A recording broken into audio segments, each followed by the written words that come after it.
Welcome to Meliora's channel, your go-to place for C# and data analysis tutorials, products hands-on demos, and insider secrets to keep you at the cutting edge of innovation. Our goal is to break down complex tech topics to a level that you will easily understand to supercharge your skills. Without further ado, let's jump right in. Hello, welcome back to Meliora's channel. And today we're going to look at the replace function, the string manipulation function replace.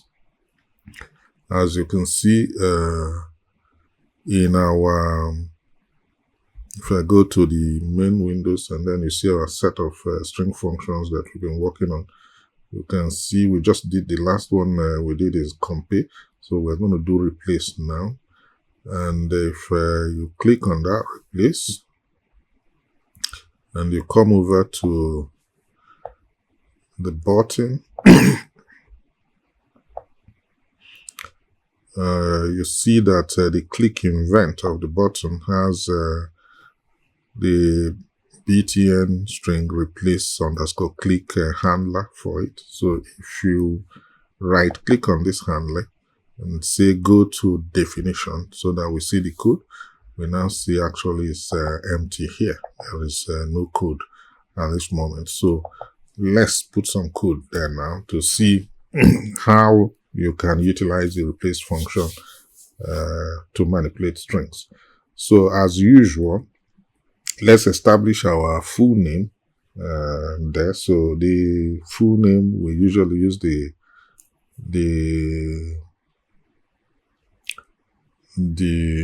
string manipulation function substitution to handle it. So if I now say tbox full name.text, remember that's what we did in the other videos, and then we say double quotes, and we end that double quotes with semicolon, and then we put a $sign in front because we want to use the substitution. And then because we know we're talking about first name and last name, we use just curly braces, two, one for first name and the other one for last name. And here on within the first one, we then put our tbox first name. So that's the first name dot text.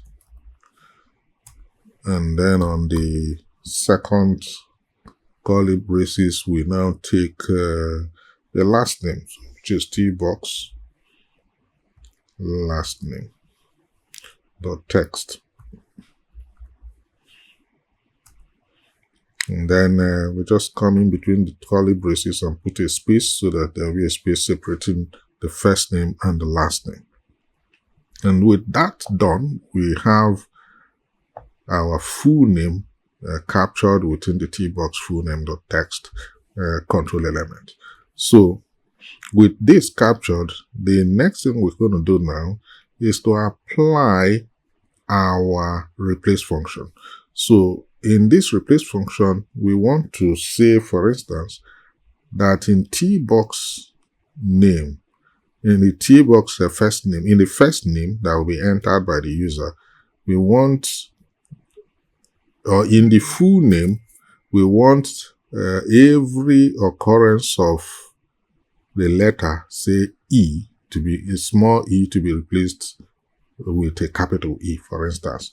So in which case we can now say tbox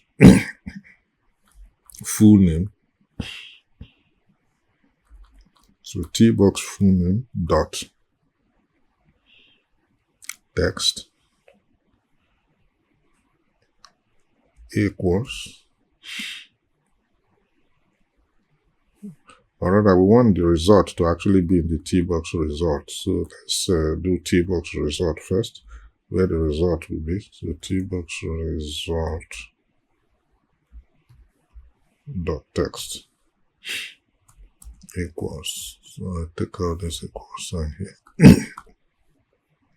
And then you now say dot replace. And in that replace, you say want the character E, every occurrence of this letter E in this tbox full name.txt to be replaced with a capital 1. And we're doing this. It doesn't, there's really nothing important we're doing here, but I'm just trying to use this to show how it works.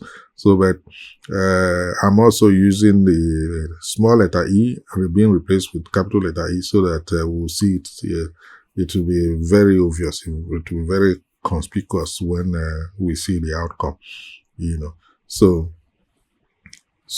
yeah, and that's it. So if we run this now, we would see that whatever we put as first name and last name will be concatenated with a space in between to give us a full name. And then that full name that we get, we are now replacing every occurrence of this letter small e with a capital E. So let's run this and let's see what we have at this point. So if I run this,